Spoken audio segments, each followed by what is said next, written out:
Hey, Mom. Hi. How are you today? I'm okay. So what day is it today? June 26th, 2017. Okay. So, do you got any stories for us? Yeah, I got some stories. Crystal's lining me up here, so I'll tell some stories. I had 3 children, and the oldest one was Dale Roger, and he was born November 13th, 1964.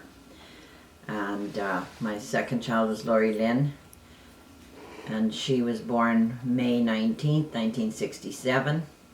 They were both born at the General Hospital in Calgary. Crystal was born at the Grace Hospital in Calgary.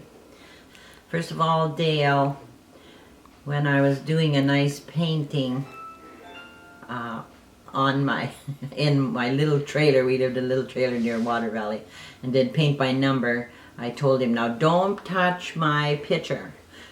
So I went outside to do something and come back, and he had making cookies. He says he had circles all over the floor. It was a wood floor, and I said, what are you doing? And he says, I'm making cookies. I was so mad. I made him stand out on the steps in the dark. I was meanie. And so that was a story about Dale. And I don't know how old he was. He stuck Kleenex up his nose, made a big bulge on one side of his nose, and I said, what's going on? And he was sniffing and whatever, and I could see that what he'd done. So I said, well, I was quite worried because we lived in Water Valley and we'd have to go all the way to Calgary to see a doctor. So I thought, oh, I'm going to say to him, oh, I think we'll have to take you to the doctor and cut your nose off because we can't get that Kleenex out, so we'll just have to cut your nose off. Uh-oh. And he started snorting and puffing and blowing and whatever, and out come that wad of Kleenex. Was I ever glad to see that. Another time, he lost his glasses. We had just got him new glasses, and he went to Water Valley Rodeo, and come home, no glasses. I said, where's your glasses? And he didn't know. So we went and stomped around the Water Valley grounds, Water Valley Stampede grounds, looking. We couldn't find them glasses anywhere. So we had to get new, he had to buy himself new glasses. And then a year or so later, we ran into Jerry, his friend, and he said, oh yeah, he said, you gave me your glasses at the rodeo, and I said to you, they're not my glasses. And Dale goes, yeah, they're your glasses. And so he says, I just took them home and put them on my dresser. They've been sitting there for a year. Holy crap. Yeah. So I was not very pleased with him because I thought, well, he could have phoned, and because he knew where Dale lived, tell him that he had his glasses. But anyway, that was just another venture. Okay, just me again. Tell some stories on Lori. Well, she went for a swim in the tub with her sister when her sister was baby, and pretty soon something was floating on the water, top of the water, and she had a fit, and she would never ever bath with the baby Crystal again. That was a funny story. We used to laugh about that. And then one time I made a really nice birthday cake for Ada Custer, and we were heading out to Tax's farm, and it was a pretty big cake, all decorated with happy birthday Ada and whatever. And so she was in a hurry getting out of the car when we got there, with the cake upside down in the dirt, icing in the dirt. I was so mad because I had put so much effort into this cake, but that was an accident, so that actually wasn't very funny. It pissed me off. I remember that day, the drama. Yeah. That turned out okay. I don't think we salvaged the cake, though. No, nobody wants to eat that thing. No. So. Oh, you forgot the story about Dale where Dixie got him with the cake for his 18th? Well, when he was 18, yeah, had a nice cake, 18 on it and whatever. And Dixie Lee Dewhurst come by it to the party. And she just, when he wasn't paying attention, and I think he had a few drinks, she just took his head, bunk, right in the middle of the cake. He come up, it was all icing. And so I was pissed off because I had made a nice, I don't know if I even made it. Maybe I bought it. It was a really nice cake that was, we got to eat it, but the middle of it had Dale's face. I had a third child. Her name was Crystal, born June 4th, 1973. And she was born fine, but when I seen her, she was all purple. Little white hair sticking out of the purple head. And I thought, oh no, I thought she wasn't breathing properly. But it was because she was born very fast, they said at the end, so we were lucky nothing else was wrong. And I wanted a blue-eyed blonde. I didn't care if it was a boy or girl. I preferred a girl because she was going to be home with me. The other two were in school already. And so I got my blue-eyed blonde girl, nicknamed her Angel, still my angel, and belly button slap. She poked me, she took her finger and poked in the middle of my belly button. I didn't know it was coming, and so my natural reaction was to slap. And so she got a big slap from me because she put her finger in my belly button, and I didn't know it was going to happen. It was just spontaneous. And then one time we were walking, we were at a animal zoo kind of a thing near Cochrane, and some monkey thing grabbed her leg, so she was very scared about that. And we thought it was funny. So, do you have any good childhood memories? Well, Ruby living with us, my Aunt Ruby living with us, we did do some playing out in the where the old machinery is and stuff. We lived on a farm in Saskatchewan, and she'd say, well, we have to be taxi drivers, so there'd be an old truck out there and whatever, so we'd pretend we're driving.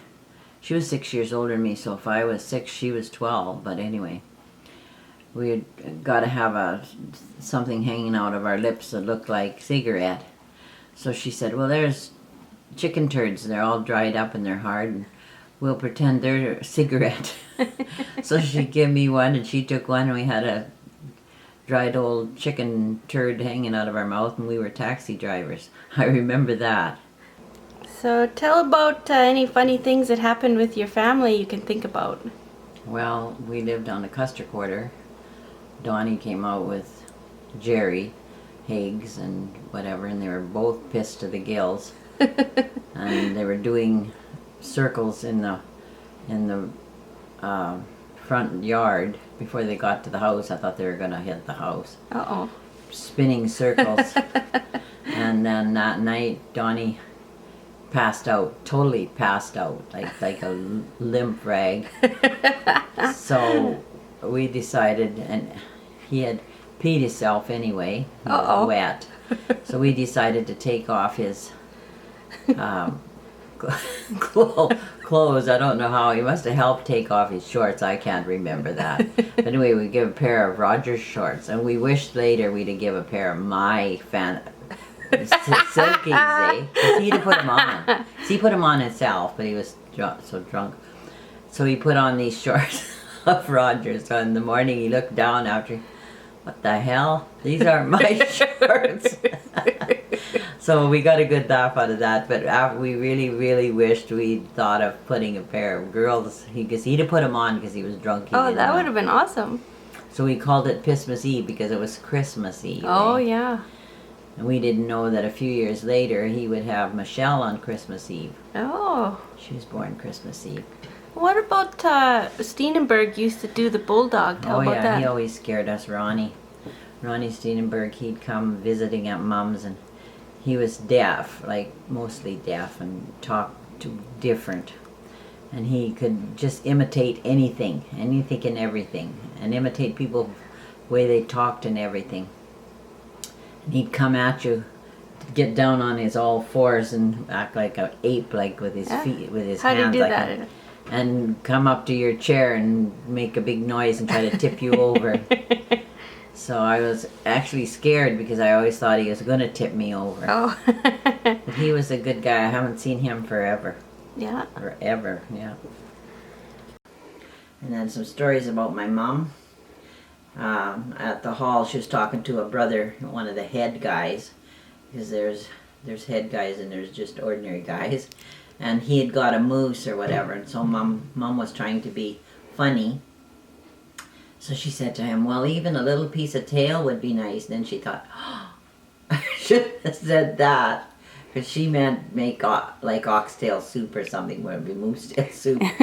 So anyway, I don't know how that went over, but she tells the story quite a bit. And then Jimmy, he used to go, my brother Jimmy, he'd go work and get a check, and then he'd come home, and the next day he was broke. So Mom would say to everybody that would come, you know, Jimmy got paid and did a blow job. And I said, so he had to say, Mom, you don't say blow job. Well, you blew all your money, she said. That's a blow job. Didn't she tell Dale Bruce or somebody? Well, and she had to stop saying that. He had to fill her in at what it meant. So we went to the bathroom, Mom and I was going to teach her a lesson because she always put her purse on the floor, and anybody could put their hand under and take her purse. So I thought, well, I'm going to do that. And she didn't know I was in the next bathroom. So I put my hand under there and grabbed her purse. Well, she grabbed that purse so hard she hurt my hand. My hand went up to the wall of the toilet, and nobody was getting her purse. She was fast. So who taught who a lesson? Well, I told her, I'm teaching you a lesson for putting your purse on the floor. She taught me a lesson not to try to steal somebody's purse. Yeah, well, there you go. Yeah. What attracted you to Roy? He was just a nice guy. I knew him for a long time, and I knew he was a nice guy. So, Personality? yeah, he was good to me. It was a good 24 and a half years with him. Yeah. Yeah. Now, funny stuff about Roy. Is it true he used to talk in his sleep? Oh, yes. He used to fight in his sleep. Yeah? Knock the radio off the stand by him and whatever. He always, and especially if he watched fighting or whatever on TV. Yeah. Then that night he'd be fighting in bed. What did he say? It's not so much what he said. He just mad and striking out and hitting the radio. Did he get you? Oh, no. Oh yeah, one time he pow on the side of my head, 3 pows before I could holler. Oh no! You're hitting me. Oh, sorry. No, that was only the once. Then I learned to sleep with my face the other way. Did you get a black eye or something? Well, he was pawing on the side of my face instead of my nose. Oh my goodness. So, yeah. So what do you think was your happiest memory? Well, one of the happiest was the trip in '84 to Hawaii. I wanted to, for years and years and years, I wanted to get divorced and go to Hawaii. Yeah. And I did both in the same year. And that was my goal, to go to Hawaii. And then I went to Hawaii and again with the girls, my girls. I think it was 2009. Oh, that's right. So there was 2 trips to Hawaii. That was really good because I won't be going again. I don't feel good enough anymore to make trips. So what did you like about Hawaii? Oh, it was just wonderful. Everything about it. Just the ocean. And not that I like the ocean and run in it, but I like to see it. Yeah. And Palm trees. all the little places to buy stuff. And Did you like hula dancing? yeah, it was in the temperature was just beautiful. Well, it was on the hot side in the afternoon because we went in July the first time. So we didn't do too much in the afternoon. Actually, we rested. But in 2009, we went in January. So it was way better. Yeah. Oh, tell about Mary. When we went in 2009, we met up with friends of Lori's and her sister. Mary. What's her sister's name? Edie and her sister Mary. Well, anyway, Mary, if anything's going to happen, it's going to happen to Mary. And we were all standing by the poi pond, and Mary steps back and she's falling into the poi pond. So I grab her and she grabs my purse. It's a miracle I didn't go in with her. Her head just missed the pipe, so she's very fortunate. Richard dived in to save her life. We couldn't believe it. She was just absolutely saturated with fish water. Oh, God. And we were waiting for the bus there, and we would miss our bus. We would miss our pig luau that we were going to. Yeah. And so Lori just said, "Oh, just fluff your dress in the wind like this, Mary. It'll dry," because there was a bit of a breeze. So poor Mary, she had to go all day to the fish or the pig luau in this dress that she'd fell in the poi pond with. And then they come running out to see if everybody was okay, the managers and stuff of the hotel where we were waiting for the bus. And they said, in all the years they had this poi pond, nobody fell in. And we couldn't believe it happened, but different things happened to Mary. Mary was an accident looking for a place. Yeah, I remember. Yeah, that's a good story. That was funny. So, when you think back about your kids growing up and them now, what do you think is special about each of your kids? Well, they're each special. Love them all the same.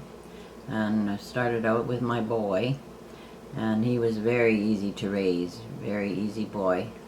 He never gave me much trouble at all, except he liked to have an odd beard. He had a couple of little jobs before he got with West Fraser in Sundre, and he has stayed there forever. It's got to be coming up 30 years he's been there. He's done very, very well, and he's has a second wife now that him and her seem to really hit it off and like everything. Their kids are all grown up, so they don't have that problem anymore. So I've always been very grateful to have Dale. And then Lori, she's a talented girl, knows what she wants and gets where she wants, and hairdresser and a CA, care person for, now she's working with, still with the old people, but the entertainment field, and she loves it. She does very well with her life, and very grateful to have her, and she has taken me into her home and lets me live here, which is I'm very grateful for, because I don't like it alone.